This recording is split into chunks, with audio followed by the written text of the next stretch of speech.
พอดีเลยเรากำลังว่าชุมชนท่องเที่ยวนี่แหละผม ลูกสาวดำเขียวลูกในซอยมา ก็เปิดฟังเปิดไปนะครับ อบด้วยสมุนไพรอ่ะกลุ่มขันติธรรมล่ะ อะไรมาทุกอย่างเลยครับ ใบมะขามต้องเป็น ก็แก้แก้บวมนี่ ครับ แม่ยุกรรมออกกรรมมากกับเป็นบวม หรือว่า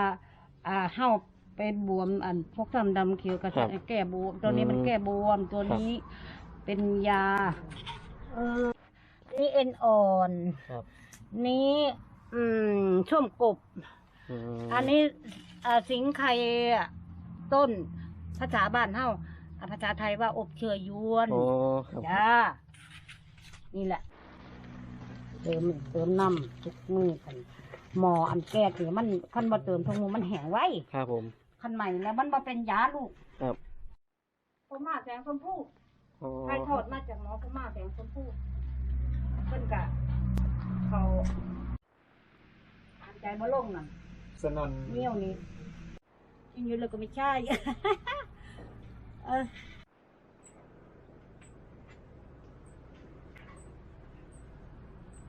อันนี้เอา มีอย่างอีกวะพวกกลับดิ เดี๋ยวซ้ ไม่เฮาเจอหันค่ากระจุม ำครับ เฮาจะหันค่าทุ่มนะ งบประมาณเราได้อยู่ที่สิบบาทกับสี่เดือน เอาประมาณจะเข้าได้ ครับกับผมนายสมหวังบุตรสุรินะครับเป็นผู้ใหญ่บ้านบ้านกุดบ้านหมู่ที่8นะครับซึ่งตอนนี้นะครับผมก็ได้มาชมเกี่ยวกับกลุ่มสมุนไพรคันธิธรรมเทศบาลตะกุดว่าซึ่งขณะนี้นะผมก็นั่งอยู่กับคุณยายนพคุณสุรพรนะครับซึ่งท่านเป็นรองประธานของกลุ่มส่วนประธานนั้นท่านคุณตาประจนอุทรักษ์นะครับซึ่งกลุ่มนี้จะมีสมาชิกอยู่เป็นจำนวนมากนะครับ 90 กว่า 90 กว่าคนณขณะนี้นะครับสำหรับสมุนไพรที่ใช้อยู่ที่ทางกลุ่มใช้ก็เป็นสมุนไพรที่หาได้จากชุมชนของเรานะสามารถที่จะสามารถที่จะรักษาหรือว่าช่วยบำรุงร่างกาย โดยเฉพาะประโยชน์มากที่สุดก็คือเกี่ยวกับพวกที่เกี่ยวกับเลือดนะครับ หลังคลอด ไม่ว่าจะเป็นแม่ลูกอ่อนที่จะอยู่ไฟนะครับบางคนอาจจะอยู่ไฟไม่ได้ แต่ถ้าใช้ลักษณะการเข้าอบเตาอบโดยใช้ควันที่มาจากใช้ไอ้น้ำที่เดินท่อมาจากเตานะครับจากหม้อสมุนไพรจะทำให้ไอสมุนไพรมา ไอสมุนไพรซึมเข้าสู่ร่างกายทำให้ร่างกายสุขภาพร่างกายดีมากเลยอันนี้ได้ผลมากหรืออาจจะเป็นพวกที่ประสบอุบัติเหตุนะทำให้ร่างกายโดยเฉพาะได้รับความกระทบกระเทือนเกี่ยวกับเลือดพกช้ำดำเขียวอย่างนี้จะได้รับประโยชน์อย่างยิ่งเลยนะอันนี้เป็นกลุ่มที่ทางชุมชนของเราได้ใช้เป็นประจำซึ่งวันนี้เองนะคุณยายก็กำลังจัดหม้อต้มสมุนไพรที่จะมีคนมาบริการให้บริการนะหลายคนนะแต่ละวันเนี่ยจะมีคนที่มาใช้บริการมีจำนวนมากนะอันนี้รู้สึกว่าได้ผลมากนะซึ่งงบประมาณที่ได้เริ่มต้นนี้ก็จะได้จากเทศบาลตำบลที่ว่าเป็นให้การสนับสนุนงบประมาณลงมานะซึ่งปัจจุบันนี้กลุ่มนี้ก็สามารถที่จะยืนพึ่งพาตัวเองได้นะอันนี้ส่วนสมุนไพรนั้นเราทั้งปลูกแล้วก็หาเองในบริเวณพื้นที่แล้วก็บางส่วนก็ทำเป็นสวนสมุนไพรปลูกกันเองกรรมวิธีนี้เราจะสืบทอดมาจากไหนครับอันนี้เราสืบทอดมาจากบรรพบุรุษนะซึ่งโดยเฉพาะคุณตาพรหมมาแสงนิภูท่านได้รับรางวัลระดับชาตินะครับเป็นหมอสมุนไพรระดับชาตินะครับอันนี้ก็เป็นลูกศิษย์ลูกหาลูกหลานของคุณตานะครับได้รับการถ่ายทอดมาเรื่อยๆตาพรหมมาการอบแต่ละครั้งมีวิธีขั้นตอนยังไงบ้างครับขั้นตอนข้าวแล้วก็ออกมาเหงื่อตกแล้วก็เหงื่อตกแล้วก็ออกมานั่งแล้วเย็นๆนะข้าวใหม่เฉพาะยายล่ะมันจะข้าวได้ข้าวครั้งหนึ่งออกมาก่อนตัว1 2 3 4 5บางคนกว่านั้นก็ได้แล้วแต่ความธาตุของคนที่รับยาได้มันก็อยู่ที่ธาตุสภาพของร่างกายสภาพของร่างกายแต่ละคนแต่ยายเนี่ย5 ครั้งพอดีนอนไม่รู้จักนอนที่ไหนยังกินรู้จะเจ็บจะปวดนอนลูกเดียวตื่นมาบางวันก็ข้าวทันใส่บาตรบางวันก็ไม่ทันเพราะว่า นอนดี ทำให้หลับสบายขึ้น หลับสบาย อืม คนที่หลับยากมาเลย เป็นวิธีการผ่อนคลายโดยใช้สมุนไพร จ้ะ อ๋อครับทำมาแล้วกี่ปีครับ ตรงนี้ ตั้งแต่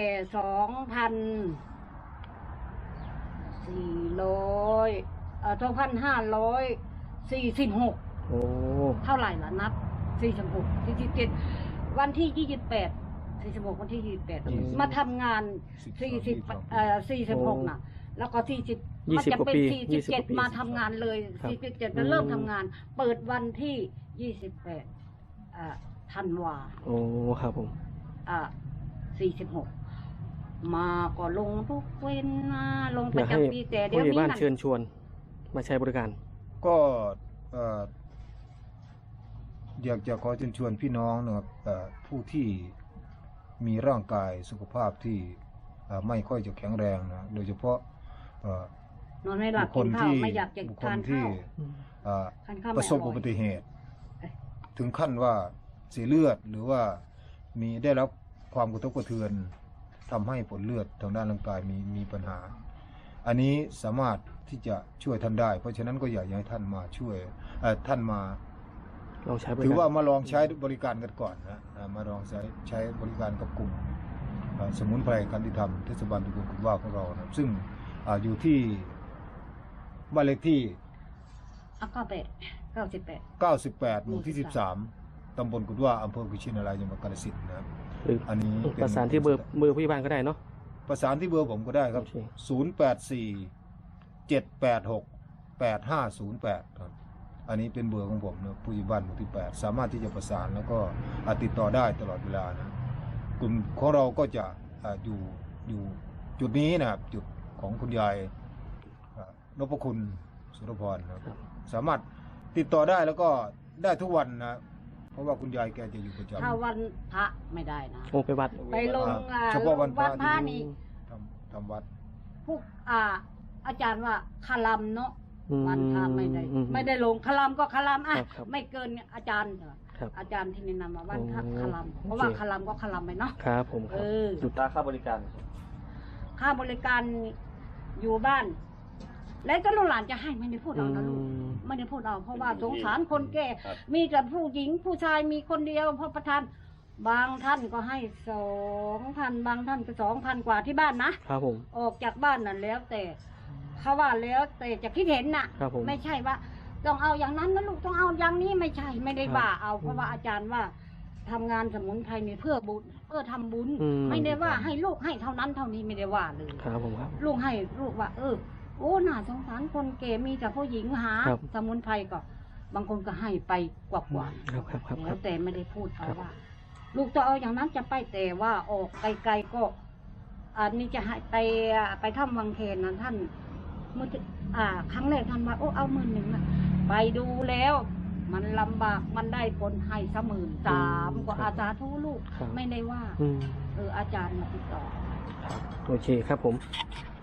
เดี๋ยวเนี่ยเอาปิดแล้ว ยัง โอเค ให้ เข้าไปเดี๋ยวค่อยนั่งข้างในเลยครับ นี่แหละ อ๋อ ยังไม่ทันมีควันเนาะ ครับ เพิ่ ผ ง ม จะเปิด ยังมีควัน จ้ะนี่ไอไม่ใช่ควันไอ เป็นไอ ไม่ใช่ควันนะไอ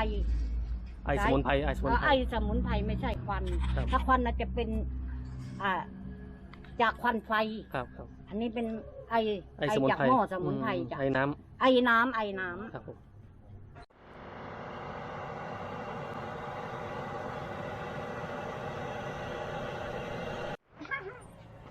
จากนั้นเราหัวเราะเขาล็อกอยู่อันนั้นโอกข้างในแม่ก็ไปหาดินน้ำพีน้ำหนูก็ไปถึงมา ก็หอมอยู่แล้วเนาะ อันนี้มันก็เยอะจางมาได้ผู้ใหญ่มือเฮาใหม่ๆ2-3คืน อืม จะมาแล้วบ่ เป็นครับได้กินอย่างครับ สมุนไพรบ่ครับ ครับสมุนไพรโดยเฉพาะใบแหน่ง อ๋อครับ พวกใบเตยพวกสมุนไพรหลายชนิดนะครับ กินจะเริ่ม อันนี้อันคนพวกเก็บนี่